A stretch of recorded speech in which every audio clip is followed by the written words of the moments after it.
Right now, I'm very happy to welcome back to our program good friend Kim Ives, an editor with the Haiti Liberté newspaper. He's a radio host on WBAI in New York City and a documentary filmmaker. Kim, thank you so much for making time to come on our program again tonight. Appreciate it. Thanks, Scott. It's good to be back.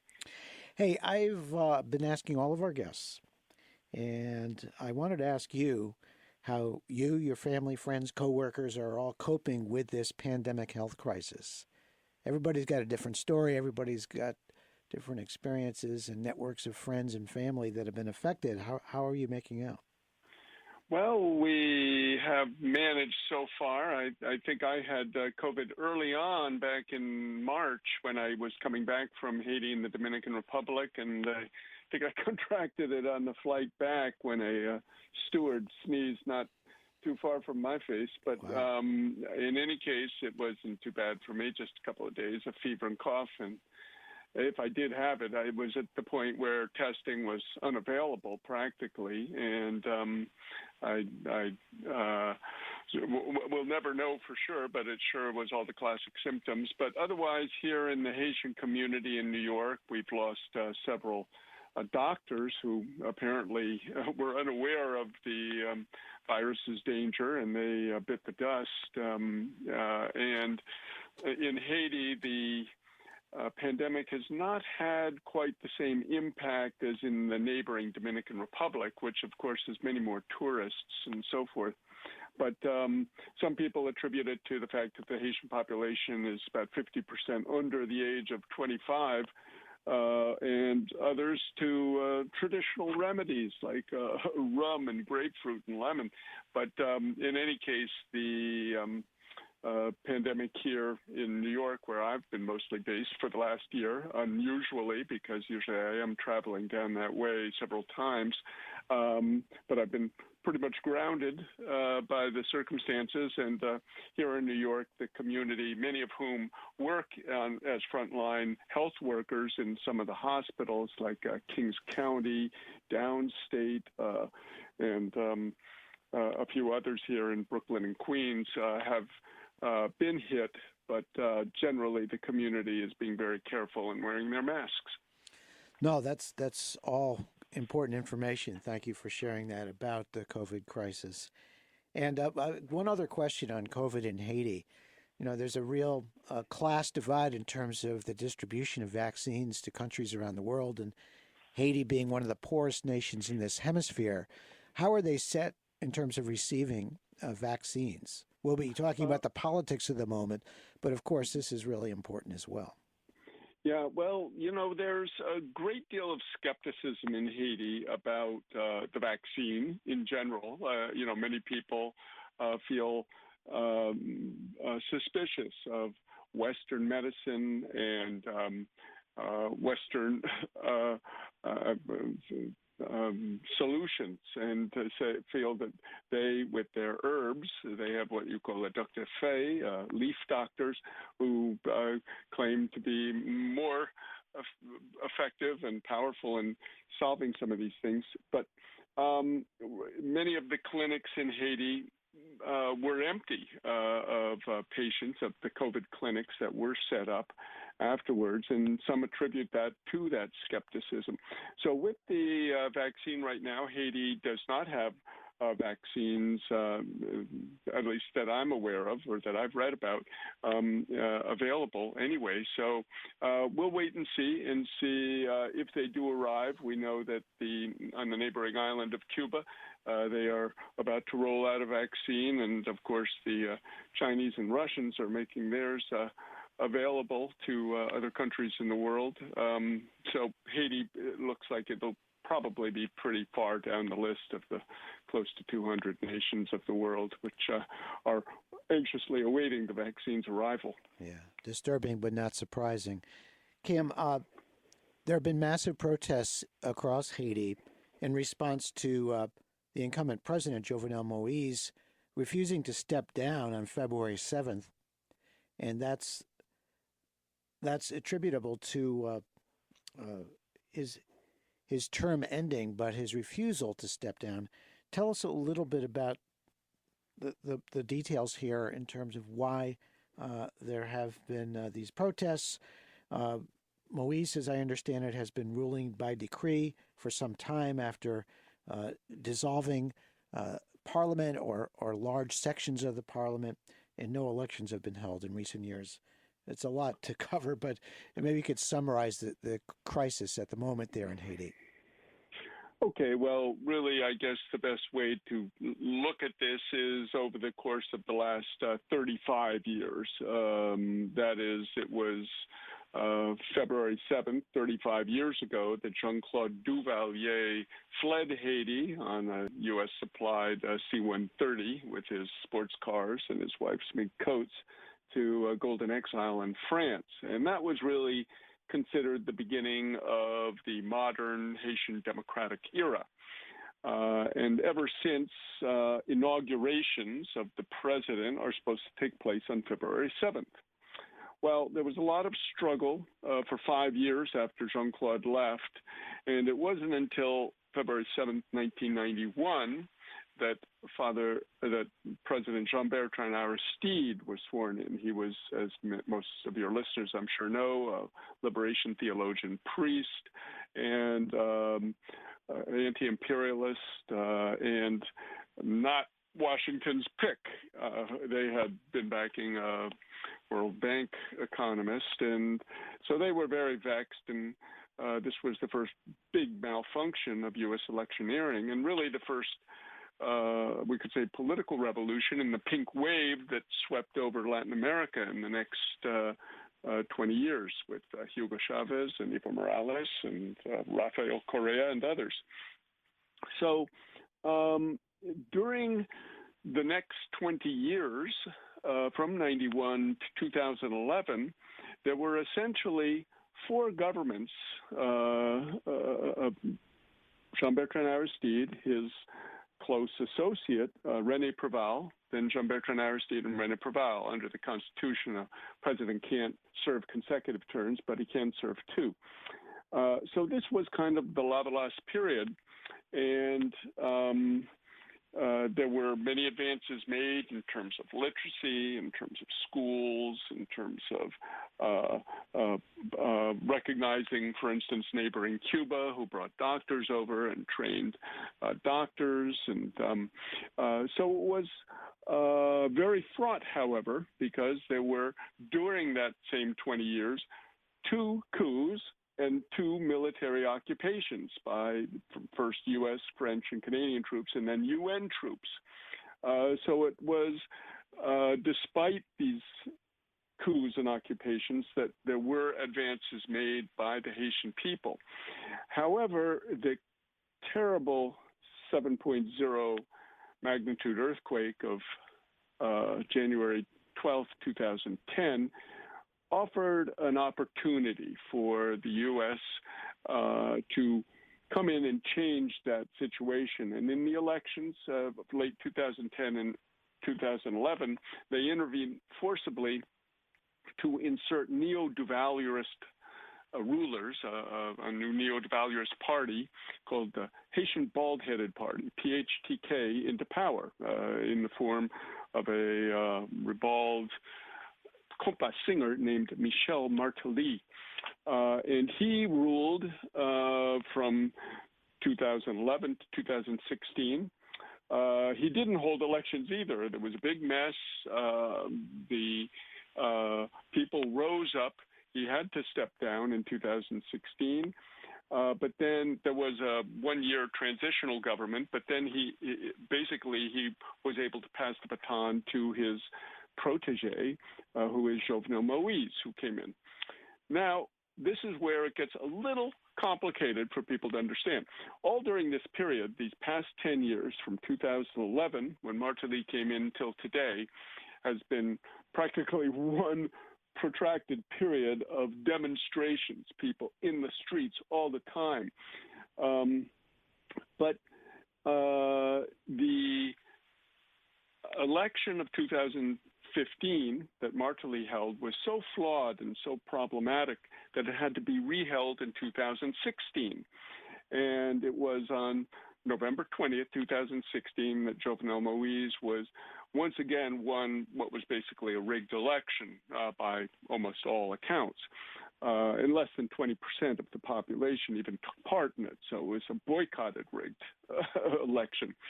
Now, the Haitian constitution says clearly that the president is supposed to be sworn in after 5 years. And if he's not sworn in on February 7th, he will be sworn in afterwards, but it will count as if he started on February 7th of the year of the election. So since the election was November 20th, 2016, his real start date was February 7th, 2016, according to the Constitution. However, Jovenel is saying, no, I get 5 years because that's what presidents get. And yet he was using the same math to disband the parliament on January 13th, 2020. And that is why he's been ruling by decree. Now, ruling by decree, and the U.S. even said this today in a statement at the UN, where they were saying, when you're ruling by decree, you're just supposed to use decrees to get certain caretaking jobs done. But what has he been doing? He's been firing Supreme Court justices. He's been setting up a new Gestapo, what he calls the National Intelligence Agency, which is there to spy and arrest people and do a number of other, set up provisional electoral councils, which he has no right to do, and finally to rewrite the Constitution, which is exactly what Duvalier did back in the beginning of his 30-year dynasty that he set up. So basically, this looks like Duvalierism is being returned to Haiti from this neo-Duvalierist party and clique, and the Haitian people are standing up. The opposition, which is the main one pushing against or has been pushing against this on the political sphere, is very compromised. Many of the people in it were former allies of Jovenel Moïse, who ended up being double-crossed or ending up at odds with him for one reason or another. And so the Haitian people are not fully confident in them. However, they do want Jovenel out. This is pretty universal across the country, despite various bribes and patronage that Jovenel's been dishing out across the country, thanks to the money being funneled to him by Washington via Taiwan, which has a number of other projects in the country. Haiti is one of only 15 countries in the world that recognize Taiwan as a nation, and so they get some bribes from that. And apparently some of the Gulf monarchies are kicking in some money to them. Probably that was during the Trump era they arranged that. In any case, all of this is to say that there is now a real standoff. Yesterday, Sunday, there was for the second Sunday in a row, massive demonstrations, thousands in the street demanding Jovenel go, but he is saying, I'm staying. The State Department, it's not clear which way they're going. Just last week, the Under-Secretary of State for Western Hemispheric Affairs, Julie Chung, put out a tweet where she said she was alarmed by what she said were authoritarian and undemocratic measures. But they have stopped short of, Washington has stopped short of giving Jovenel the old heave-ho. And part of that is because the last time there was an opposition and civil society provisional government put in place, which is what the opposition and the people are demanding now, the result was Jean-Bertrand Aristide. So they certainly don't want to repeat that mistake and underestimate the power of the Haitian people to find their way. And so this is what we are really seeing, is a sort of a three-way standoff with Jovenel and the neo-Duvalierists he represents standing off against the Haitian people and the opposition, with the U.S. basically backing Jovenel for the moment, although they may switch to the opposition if the stakes get too high or if Jovenel starts to wobble. Thank you for that excellent summary, Kim. We're speaking with Kim Ives, an editor with the Haiti Liberté newspaper, radio host on WBAI in New York City, documentary filmmaker, and we're talking about the current crisis in Haiti. Kim, in a recent article you wrote that the Biden administration has its finger in the air, has its finger in the wind, really, to see which way things are blowing in Haiti in terms of popular opposition to Jovenel Moïse. With the major demonstrations that have occurred in recent days, do you suppose that may affect where they eventually go in terms of support or opposition to Moïse staying in power? Well, yes, that's going to be the main thing, because if they are faced with a revolutionary situation, one where they would lose ni sac ni crab, both the bag and the crabs in it, as they say in Creole, they will shift to this opposition, which has a lot of Washington-friendly politicians in it, but they are against Jovenel, and so it's possible that they could switch over to that opposition, and that will depend if Jovenel starts to lose his grip. But right now, Jovenel has been extremely useful to them under Trump. He was more or less brought into the Lima group, this gaggle of pro-Washington client states, which are basically targeting Venezuela. And so Haiti, which was basically supported by Venezuela from 2008 to 2018 through a fund called the Petrocaribe Fund, where Venezuela, in a sign of solidarity initiated by Hugo Chavez, gave Haiti about 20,000 barrels of oil a day, and Haiti only had to pay for 60% of it, and 40% went into a fund called the Petrocaribe Fund, which could be used to build roads, hospitals, schools, anything that would serve the Haitian people's interests. Well, about $2 billion of this money was essentially stolen by the Martelly and Jovenel Moïse group, and the Haitian people, this is one of the motivations behind their mobilization, because they have as one of their calls, where is the Petrocaribe money, which has been stolen by this clown mafia, which is in control. So Washington, is of two minds. On the one hand, Jovenel has been very useful as a total handmaiden to their campaign against Venezuela. And on the other hand, they are aware that the Haitian people are hopping mad against him and, really want him out. So, their fingers in the wind, as you say, and they are watching it closely. But right now, despite stern words, as I say today, the UN representative, the U.S. representative at the UN, sort of scolded Jovenel, who was by video link at the Security Council meeting, but at the same time essentially just said, hold elections as soon as possible, hold elections as soon as possible. Well, the Haitian people and the opposition don't trust Jovenel to hold elections, especially since he says, I'm going to rewrite the Constitution before I hold elections. Again, totally illegal. And so we'll see how this all unfolds, but it is an extremely volatile situation.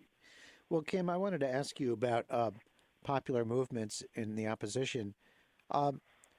What, if anything, remains of the La Valasse coalition that supported Jean-Bertrand Aristide when he was in power and, despite the coups, survived in some form? What are the progressive forces in Haiti in the opposition look like these days? Well, it's fractured and mixed bag, and people who kind of want to understand that a little can go to an article I wrote about a year ago in Rupture magazine, an online magazine, about what I call Haiti's second social revolution. The Lavalas sector remains. It is there, but it is in some ways one of the more conservative and moderate sectors of the the leadership is some of the more conservative and moderate in the opposition.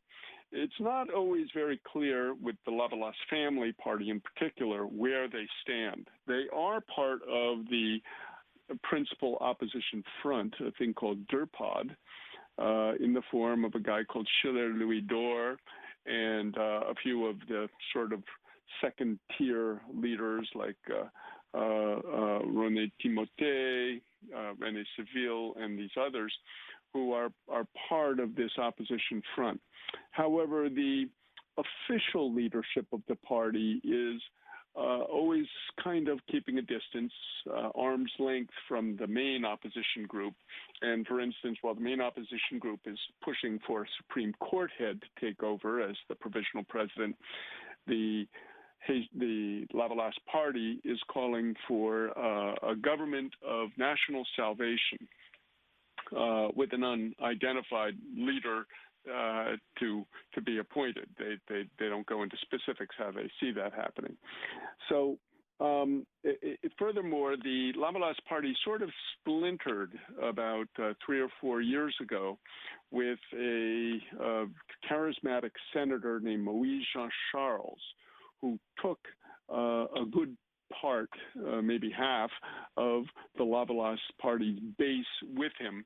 And he is more radical, more, how shall I say, confrontational with the power, speaks out clearly, but has been fairly contradictory, shall we say, in the terms of his alliances that he's made, often with very right-wing politicians. He would say that it's jouet d'intelligence, a game of intelligence, as Aristide would say when he's done such kind of alliances. But in all cases, those have sort of rebounded negatively on Moïse Jean Charles. But he remains also one of the leading opposition figures. The left, more classically defined, is still fragmented, which you would expect after 30 years of ruthless assault by the empire.